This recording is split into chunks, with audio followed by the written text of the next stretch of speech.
Hello, my fellow comic book collectors. This is the last part, the finale, the grand finale, where I finished the unboxing from Stackery. There was a lot of cool things in the previous videos that I showed, some Golden Age, some major keys, some random Good Girl art books. And this one is majority slabs. There's a lot of slabs, but there's still some cool comics if you're into the raw comics that I'll show you. So I tried to speed up the video in a way by kind of removing a bit of the packaging so it'll be a little bit quicker. So you don't have to see me struggling through bubble tape, bubble wrap, I should say. Okay, so the first one is this comic. It's just a little comic. I got this because of a couple of reasons. It has a lot of Good Girl art covers. So this is a basket full of fun. And also it is a comic that is a bit taboo. It was I think it was actually censored. Like, that it was some group tried to get this book either censored or banned. So it's sort of interesting. So there was, I think they produced like over 100 in the series of Basket Full of Fun. It's a British comic, and it's just basically adult humor. It's mostly stories. It's not really that risque, but kind of cute. So that's Basket Full of Fun. The other one that I got in this unboxing is The Little Mermaid. This is actually kind of a key book. This is the first appearance of The Little Mermaid, and kind of a cool Disney character. There's actually two covers for this. Another unboxing, I actually show the other variant of this comic. I believe this is the direct version of the comic. The other is the newsstand. But this one is like, it's usually a $10 to $15 book. So I think I paid around $10 for it, like maybe a little less. The next one is Yasagio Jimbo. And this is actually the first appearance of this guy on the cover. This lizard-like guy. I forgot his name. But I'm collecting Yasagio Yojimbo stuff right now, so I kind of thought this was cool. Get that first appearance of the lizardy kind of guy. This one's a really interesting one. This is the Savage Dragon number 31. And this is actually, there's two versions of this. This is the uncensored version, which is kind of weird that it's not really censored, the other version. The difference is in this version, one sec, I gotta put those up here. In this version, it doesn't have any writing in here. And basically the problem that people had with this, and the reason it got kind of semi-censored, was it has God versus the devil. So you got God and the devil fighting. And people thought that it should state which is the good guy and which is the bad guy, which is kind of weird, but they wrote that in here, that they had to explain who is the good guy and who's the bad guy, and that it was a battle of good versus evil. So I thought that was interesting. And then this is just one that I like the cover. I'm not even sure if you can see it. It's DC versus Vampires number 4, and it's just a nice Wonder Woman cover. I think it's a Pirello, I'm pretty sure. But yeah, it's just a nice cover. It's hard to see because it's almost all black, but yeah, that's something that Pirello does. He's very into very dark covers. This next one is The Hiding Place. I paid $8 for this. It's $9 for this. This is just another one of those, like, I believe it was black boxed silver and bronze. He responded to my Nazi cover video by showing this cover in his video. And I thought it was kind of an interesting one. It's got a little bit of that concentration camp thing going on. And you got the Nazi woman in the background. And, she's got like a whip. It's kind of a cool cover. And just another one of these ones that was also produced by the same company that produced Hansi. So they were really trying to speak up against Nazism and the ideology and stuff like that. So Christian Spire produced a lot of interesting books. So this is just another in that series, the Hiding Place. Okay,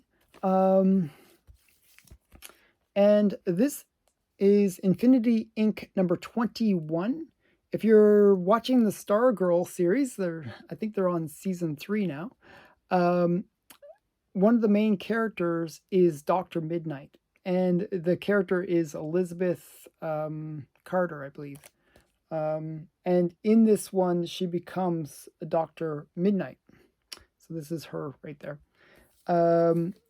So she basically takes over the role of a Golden Age character, and she gets like this helmet goggle-y thing that basically tells her everything that she needs to know. It's kind of interesting. But the other cool thing about this comic is this is actually a Todd McFarlane cover. So I thought that was kind of interesting. It's one of his early works where maybe he wasn't as skilled. But yeah, so this is Todd McFarlane as well.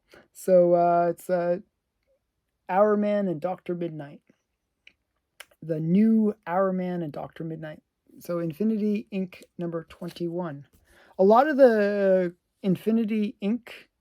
comics have like a lot of the first appearances that are related to the Stargirl show. So I highly recommend you check out that series. Okay, let's see. I'm not sure what this one is. Okay. Oh, that's cool. Okay, this is another, like I've been collecting Savage Dragon lately for some odd reason. This is one of the ones that's the controversial cover. So this is a very bit of a controversial cover. This is Savage Dragon 233. Actually, what's interesting about Savage Dragon is number 1 and all the early sort of Savage Dragons are pretty cheap. You can buy them for like less than cover half the time. These later issues of Savage Dragon after the 200s, usually fairly pricey. This is a pretty pricey book.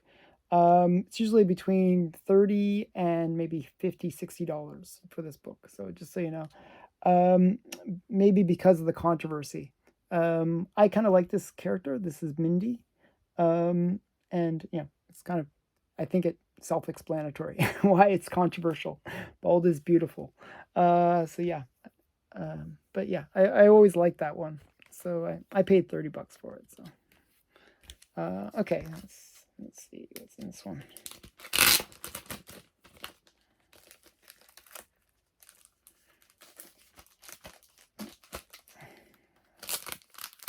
Okay. Here. This is Dead Day number 1. I guess this is sort of a hot book right now. It's from Aftershock Studios. I actually just like the idea of the story. So basically the story of Dead Day number 1 is there's the Day of the Dead, where the dead come back and sort of like the Mexican festival where they, the dead, there's the Day of the Dead. Well, this is that same thing where it's Dead Day, and the dead kind of rise, and they are kind of like zombies, and some of them are good, some of them not so good.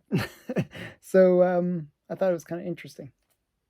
It sounds like a cool story. I think it was like optioned or something like that. So it's like one of those ones that is like a spec potential, but I just thought the story sounded kind of cool, so I figured I'd pick it up. It was like I've got it for basically cover.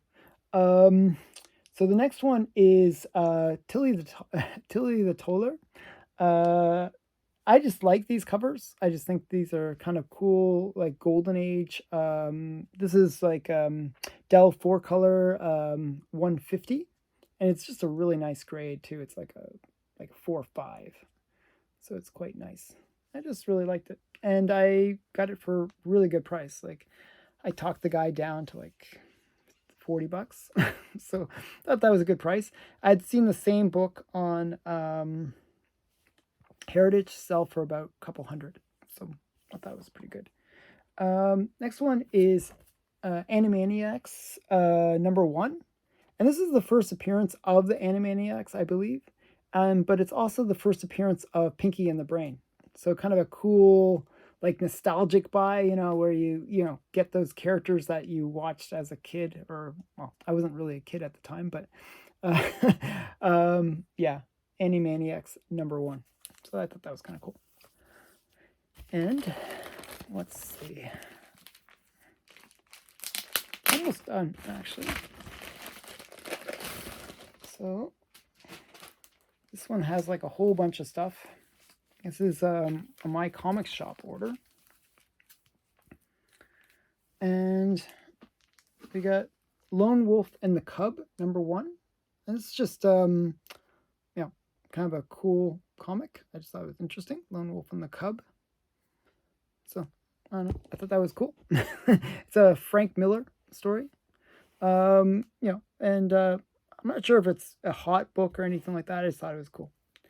Then I got a bunch of Doom Patrol books. So basically, I was trying to fill in any gaps that I had in my Doom Patrol collection where it was also a key. And I forget which key each were, but this is Doom Patrol number 35. I'm not sure. I believe this is like Danny the Street first appearance or something like that. I've been watching Doom Patrol lately, so I've been trying to get all the keys related to Doom Patrol. So I'm probably getting them a bit late, so I'm paying a little bit more, but not that expensive. It was like still under $10. Doom Patrol books are fairly affordable. This is Doom Patrol 33. I believe this is the first appearance of Mr. Nobody or like something like that. I believe Mr. Nobody or one of those kind of characters. Mr. Nobody is the character that actually this is not Mr. Nobody. I believe this is like the something queen, the weird queen girl. It's in the episode where like there's like the person with the book on their body, and his mother and father basically are raising him to end the world. So it's kind of a cool episode, and I think this is that mother's first appearance. So yeah, I'm pretty sure that's right. Okay, and this one is kind of interesting because it's a hot book in a weird way, and like not this book directly, but this is a Marvel Age 36, 36, and there's an homage to this cover that's really hot, and I was like, well, how about the original book that they're homaging? How much is that? So I looked it up, and it was like $5. So I thought, why not buy that? I think it's kind of cool to get the the original book, more so than the homage to it. So I thought, why not? I thought that was kind of cool. I like the cover. So then I got another Doom Patrol number 3. And I forgot what's special about Doom Patrol number 3, but that's Doom Patrol number 3. And then I got this one. This is just a pure like curiosity one. This is Femina Dream Girls. It's just like sexy women comic. So yeah, nothing really special there. I forgot what the reason was. Let me think. I can see if I remember. I'm looking at this one. Okay. I forgot what this is. My friend Kiwi would tell me. Okay, so Kiwi, this is a shout out to you. Tell me what this is. This is Teen Titans 21. I believe they also mentioned this on Comic Tom or one of those channels. So that's Teen Titans number 21. I know that there is something special about it, but I forgot what it is. I'm trying to remember. I feel really dumb for not remembering, but it does have a cool character in it. And then we got Doom Patrol 14, and just another kind of key book for Doom Patrol. I just thought it was interesting that it has like a Power Girl crossover, so I thought that was interesting. And Then we got Gen 13. This is just Gen 13 with Bone. I like the fact that there was Bone in it. I thought that was kind of cool, so I picked it up purely for the fact that there was Bone. I like Bone. Okay, and then I was picking up actually the Gen 13 Bootleg Series. Actually, I have the full set. This will be my dupe. But I have the full set coming, and I actually didn't pay much for the full set. The full set is like 20 books, and I think I paid $20 for it. So like $1 a book. So a very inexpensive set. So that's Gen 13 Bootleg number 1 from 1996. And then we got Doom Patrol 32. I like Doom Patrol, though sometimes I find it a little bit pushy on certain things, but this is Doom Patrol. Doom Patrol 32. But yeah, the series is interesting. I mean, it's worthy of watching.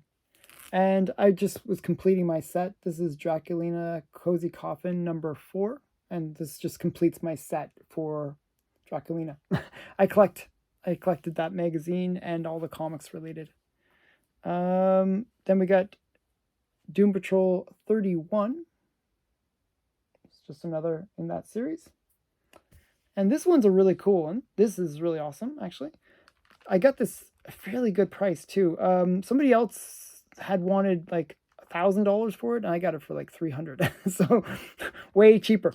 And this is Adventures into Darkness.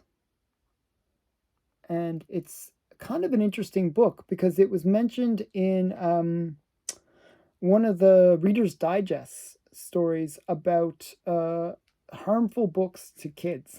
Kids that, like, books that basically are corrupting kids, and it was like used in the Senate hearings. So it was another book that was like, hey, this is the kind of books that your kids are reading, and these are the books that are hurting kids and making them into juvenile delinquents. Well, this was one of the ones that was mentioned. And the reason it was mentioned is inside there's a story where there's sort of a cannibal feast. So it's because of cannibalism. So that one's kind of cool. I'll put that over there. And this one,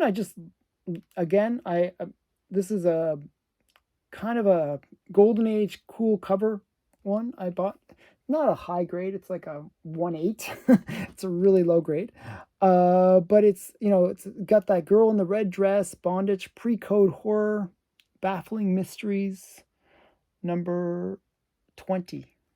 It's just kind of an interesting golden age horror, pre-code horror book.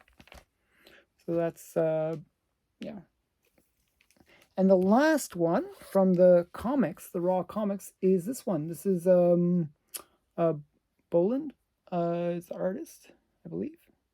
And just a really classic cover. And it was one that I strangely didn't have. Like, I have all these Wonder Woman comics, but this was one that I didn't have. This is the second series, number 72. And it's one that is sort of like an iconic cover because it's used in their statues, and it's a very very famous cover for Wonder Woman. And so yeah, it's about time that I got it in my collection. And they had an auction on my comic shop, and I won it for a good price. Like, I think it was $30 to $40 range. That can be a pretty expensive book. It is a classic cover.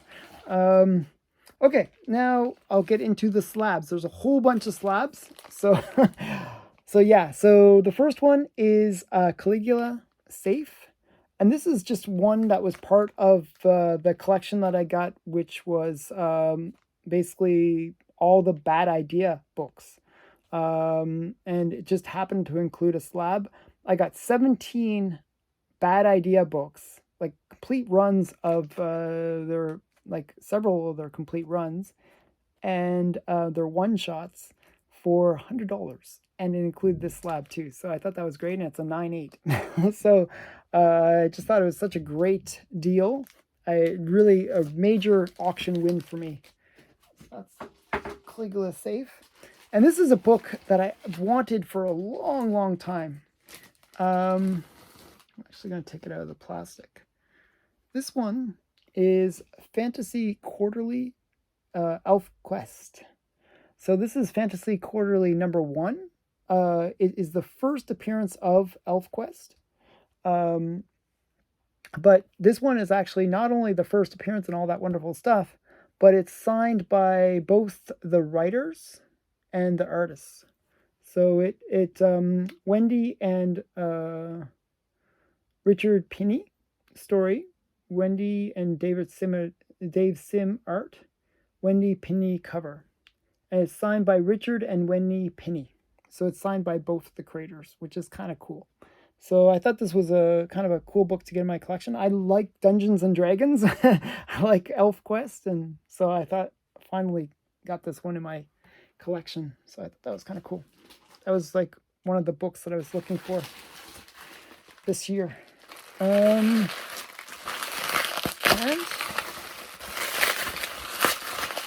sorry for the noise.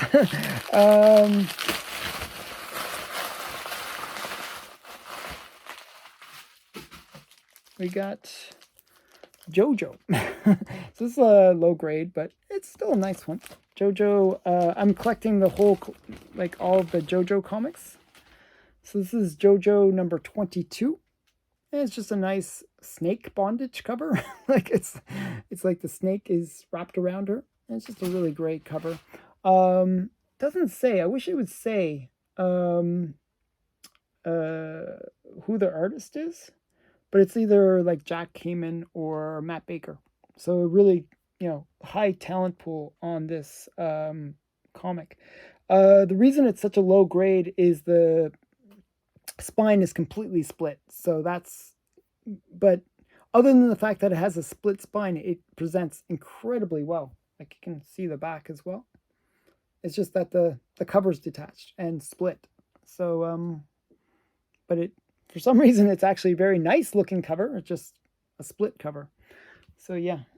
So that's Jojo Comics 22 from 1944 or 48. Okay, then we got some more Jojo. I've been collecting, as I said, I've been trying to get the complete run of Jojo. And we got Jojo Comics number 12. And this is just another really great cover. So this is Jack Kamen art. It says it on this one, at least. This is from 1948 as well.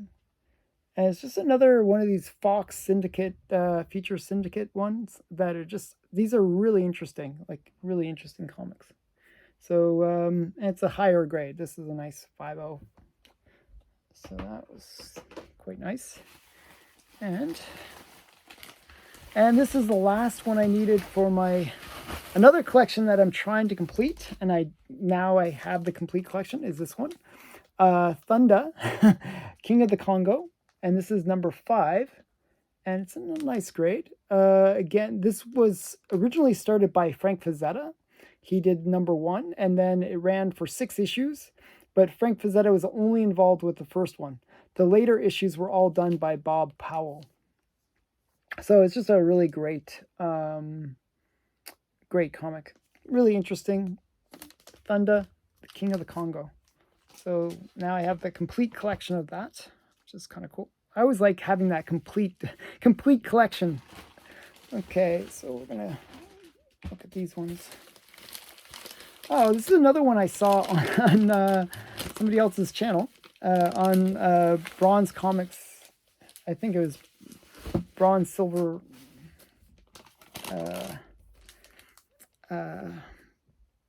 Black Box, Silver, and Bronze. He was showing that he had a Undercover Girl, and I thought it was a really cool cover that he had. It was like a biker one. But this one actually appealed to me even more. So I saw this one on my comic shop, and I was like, wow, and it had like a best offer on my comic shop as well. So I was able to negotiate a pretty good price on it. And I thought it was just a really great cover. It's like the car smashing into the wall, the woman like kind of, hanging on or flinging off it. Who knows what's going on there? I thought it was really kind of a cool cover. So kind of like that one.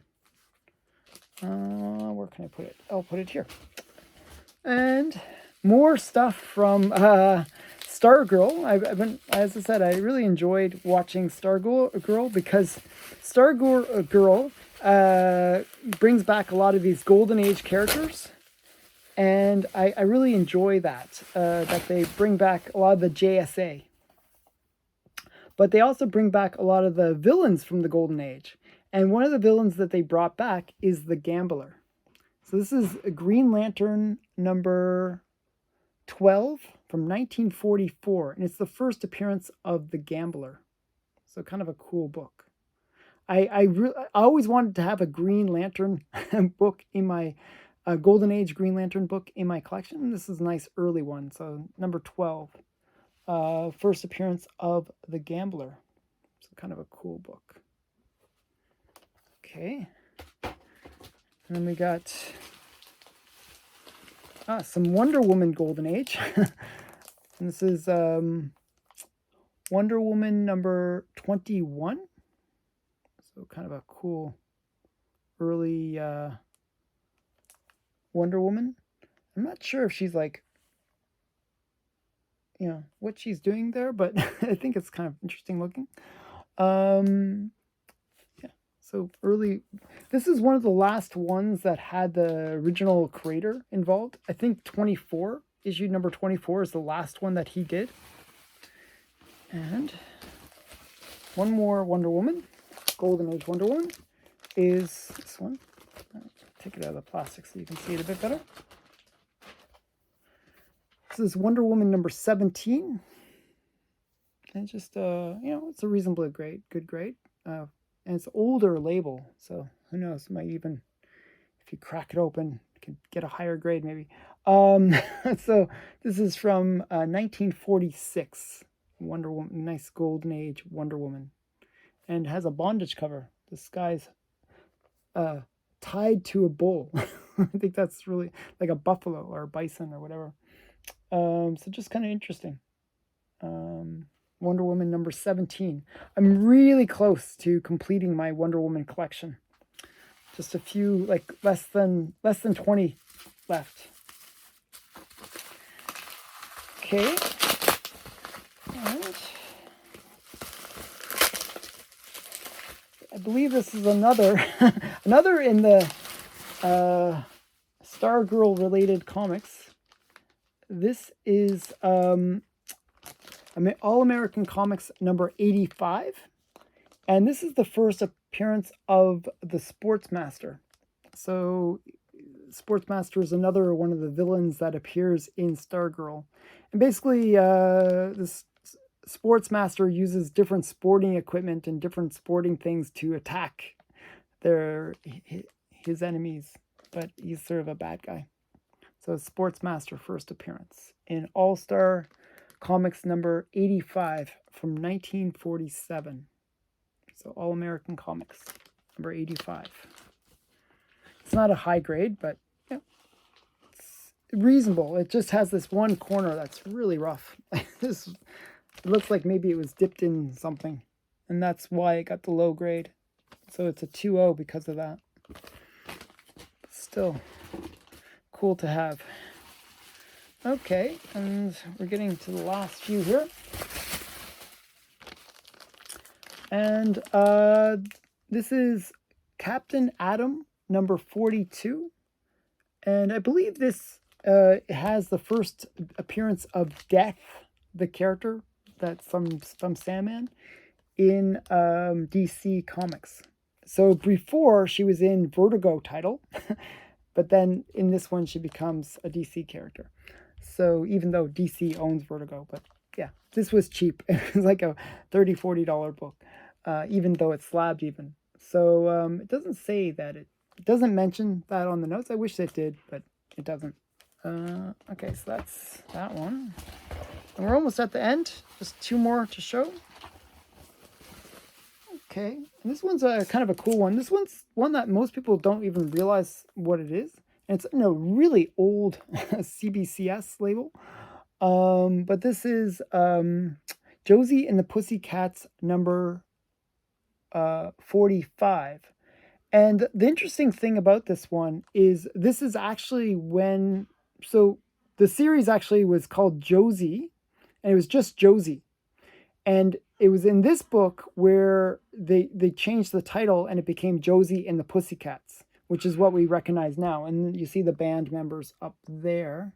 And this is also the first appearance of the band members. So this is kind of a major book for Archie. So this is Josie and the Pussycats number 45.